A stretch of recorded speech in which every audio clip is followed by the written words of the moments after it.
What's up guys, Mark here. Today I'm going to be going over my top 10 songs for the American Song Contest 2022. I'm recording this video a week before the final. I just saw the semifinals, so we don't quite know who's going to the final besides Tennessee. So keep in mind that this is not necessarily the songs that will be in the final next week. With that, let's begin. In my number 10 spot is Tennessee. Now, Tennessee is a song that grew me a lot. In Heat 3, I did think it was pretty good. I gave this song a 9 out of 10, and I think it still gets 9 out of 10 for me. I definitely appreciate a lot more aspects of the song. For instance, the song has really strong lyrics. I also really like Tyler's voice. I think his vocals are incredibly strong in this performance, both in Heat 3 and in Semifinal 2. And I also really like the guitar solo towards the end. All those elements I think make this song really unique, and in my opinion, it is one of the best country songs and one of the best songs in the American Song Contest. However, I just don't like it as much as some of the others, maybe because this isn't quite my type of music. However, I appreciate it for what it is and what it brings to ASC, and I am really looking forward to seeing it in the final. With that, we're going to move on to my number 9 spot, which is Alabama. Now, I love a good duet. The vocals in this song are spectacular, and I really like the chemistry on stage with these two artists. I think they have really good stage presence also, and overall, this is just a very pleasant song to listen to, and also a very pleasant song to watch. I really like the simple staging. It doesn't try to be anything it's not. It seems very authentic, and overall, that just makes me really appreciate this song. I think this is a song that a lot of viewers can connect with emotionally, which is also really important to me. For that, I give this song a 9 out of 10. I just prefer some of the other songs a bit more, and I'm kind of ranking these songs relative to each other, so even though I like the song a lot, it doesn't have a 9.5 or a 10 out of 10 because I think some other songs on this list are more deserving of that, but I think all songs here are at least 9s out of 10s. They are all very, very good and deserve high scores. With that, we're going to move on to my number 8 spot on this list, which is Texas. Now, I actually really like this song a lot. I definitely liked it a lot when I saw it in Heat 3. The only reason it's not as high as some of the other songs is just because A, I prefer some of those songs just a little bit more, and B, I feel like the vocals on this song are a little bit iffy to me. I mean, I wasn't sure how many live vocals there were. Like, he has moments where he's definitely singing live, but I felt like the song kind of relies pretty heavily on those backing vocals. Correct me if I'm wrong, that's just kind of my opinion or what I gathered from his two performances. And I also think that's part of why the juries ranked him so low in semifinal 2, which to be honest really surprised me because I think that there's a lot of other things in this song that make me like it a lot, like the choreography, like the lyrics, like the staging. Everything about those elements is really, really good. There's a lot of stuff going for this song other than the vocals, so I don't really mind it that much. For me, this song gets a 9.5 out of 10 only because I wish that those vocals could be a bit more noticeable or a bit stronger perhaps without the use of backing vocals. But overall, this is a really great package. I like this song a lot, and it definitely is one of my favorites. Keep in mind, there's 56 songs here, so there's a lot of songs that are my favorites. That's why I feel like all 10 of these are almost on the same level. Again, that's why they're all at least a 9 out of 10. So keep in mind, I don't really think any of the songs towards the bottom of this list are bad at all, and I really, really do like this song and Grant's performance. So with that, we're going to move on to my number 7 spot on this list, which is Georgia. Now, Georgia is such a great song. I thought her performance in semifinal 2 was flawless. I wasn't the biggest fan of the song when I first saw it before the semifinals. I thought it was a little bit weak. I wasn't that interested in the chorus. I thought it was a bit repetitive, but regardless, I still liked Stela's stage presence, her charisma, and her sarcasm. I think those are all elements that make this song stand out a lot. And overall, I really do like her performance. It's just that the song itself isn't necessarily my favorite overall. This is a song that I have listened to on my own. I think it is pretty good. I just prefer some of the other songs a little bit more to this song. I think it definitely does deserve to go to the final. So I really hope that the televote kind of helps out the jury ranking and brings this song up a bit so that it does go to the final. I think this is very good. And again, I think her performance in semifinal 2 was flawless. I think she did a great job. So with that, I give this song a 9.5 out of 10. I think this is near perfect. I just prefer some of the other songs on this list. With that, we're going to move on to my number 6 spot on this list, which is one of my newer favorites, and that is California, the song Keys to the Kingdom by Sweet Taboo. What a great song. This is like if you took Hurricane from Serbia and made them Californian. Like, I love this song so much. I really like their stage presence, their energy. I thought both of their performances were very, very strong. I think that the song is really, really catchy. I love the lyrics. I love when the song switches into Spanish. I grew up speaking Spanish, so that is always very appreciated, and overall, just a great package here. I also like the staging a lot. I think the dancers do a great job at elevating this performance, and I just like the way a couple of them rap, the way they have that moment where they're all in a trio singing back to back. I love that. I think it's so good and so creative. With that, the song gets a 9.5 out of 10. Not a perfect 10 out of 10. I think the song does kind of rely on backing vocals a bit. One thing that kind of bugged me, but that wasn't a big deal. I think those other elements really do make the song stand out and definitely makes it very memorable. But again, I just like some of the other songs just a little bit more. So with that, we're going to move on to one of those other songs that I like just a little bit more than this one, and that is Michigan. Now, this was a shock non-qualifier for me, at least from the semifinals. I thought that this was so good. I genuinely thought that this was going to go to the final. I mean, I know the juries loved it. I know this won one of the heats, so it was surprising that this did not go through to the final, but again, that was just down to the televote, I guess. This song is really, really good. Like, I don't normally like this type of music. At first, when I heard this song, I thought it was a bit cliche, like, oh, this is just something that Taylor Swift would write. But no, when I saw this live, it really pulled me in and I was super impressed with it. And she's only 17. Like, she is super talented. She's done a great job with this song. She has great stage presence. I totally would have thought that she's been doing this for decades. Like, she has so much charisma. It looks like she's had so much experience too. And for such a young performer, this really deserves a lot more credit than I think it's been getting. This song is a 9.5 for me, nearing a 10 out of 10. I just don't necessarily like the style of music that much. That's why personally it doesn't hit that 10 out of 10 mark for me. But the song itself is super impressive and deserves a lot of credit. I've heard a lot of people say that this song isn't necessarily their style of music,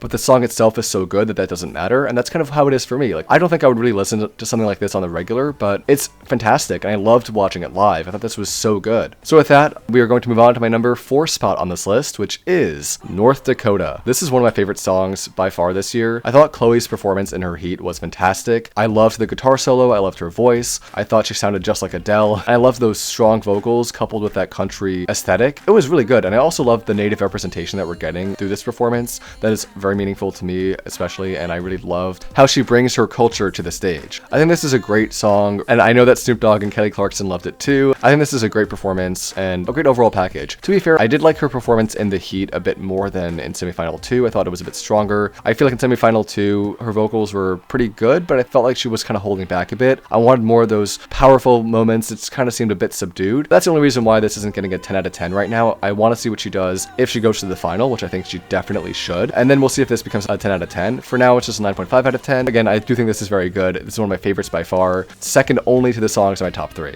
With that, we're going to move on to my number 3 spot, which is Rhode Island. I love this song so much. I wasn't sure what to think of it at first. I was like, oh, just another generic country song. But I took the time to sit down and listen to it because I saw that it won Heat 1. And I was like, really? That won Heat 1? The same heat with Alexa? How did that happen? I sat down and watched this song and found out for myself. I think this song is incredible. And also hearing Corey Houston's backstory was incredibly impactful to me too. Hearing about how he grew up in poverty and this is kind of giving back to his community and a voice for people that grew up in those circumstances, that meant a lot to me. So that also is a big reason as to why I give the song a very high ranking. I also thought the song was absolutely beautiful. I think the staging was great. The vocals were great. I am shocked and honestly heartbroken that this did not qualify for the final. I thought this was a possible winner of the entire contest. But I mean, hey, some might disagree, right? But for me, I think this song is perfection. For me, this song is a 10 out of 10. It is phenomenal. I think Corey Houston has a great voice, great stage presence, and I really like that this song has a meaning deeper than the lyrics. So with that, we're gonna move on to my number 2 spot on this list, which is Alan Stone with the song A Little Bit of Both. When I first heard this song, I did not know what to think. There are so many different elements that this guy is channeling here. I don't even know how to classify this song. There's a bit of Stevie Wonder right here. There's a bit of 70s rock. There's so many different elements here that come together and make a fantastic piece of music. Alan Stone has such a great stage presence. I love his fashion sense also. That visual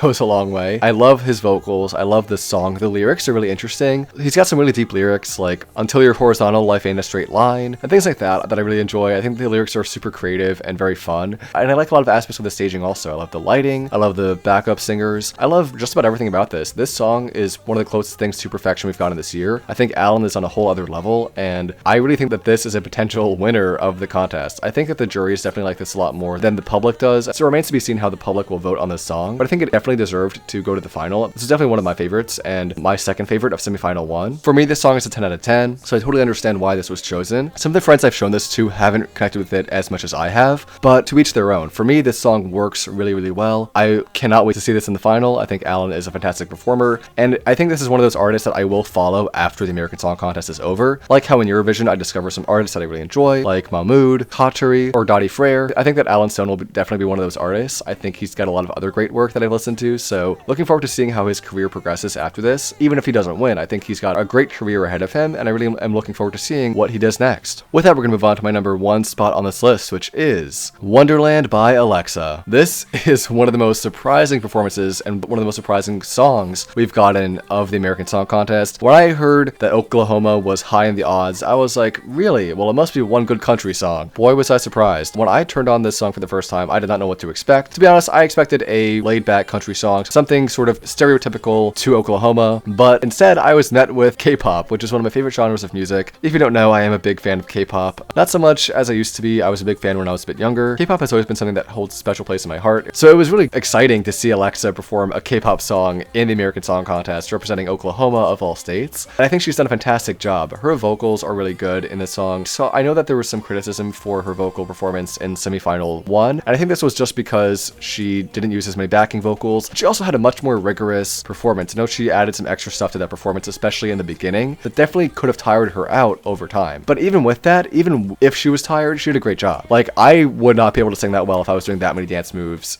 on stage in front of millions of people. So yeah, I think she's really fantastic. I think she has a great voice. I think she is a great dancer also. I think that the song itself is really good. I love the lyrics. I love the inclusion of Korean lyrics, especially towards the end. And overall, just a great package. I think this definitely does deserve to win the American Song Contest. And I really hope that the televote does it justice, because I really don't see the jury's ranking this that highly. They definitely seem to show a preference for country songs and things like that. So hopefully America will vote for this song and push it over the finish line, because I think that Alexa is fantastic. For me, this song is a 10 out of 10. I think it's very good. I think Alexa is a great performer, and I cannot wait to see this in the final. So with that, thank you guys so much for watching. I really am impressed by the American Song Contest. I honestly had very low expectations for this, and this has surpassed them by a long shot. So very happy for that. Thank you, NBC, for giving us a great contest. And to everyone watching, I really want to hear what your thoughts are about the American Song Contest. What did you want to see qualify for the final from semifinal 1 that didn't? And what do you want to see qualify from semifinal 2? Please leave all thoughts, comments down below. Also, let me know if you disagree or agree with this video. I would love to hear your opinions. And with that, I will see you all next time.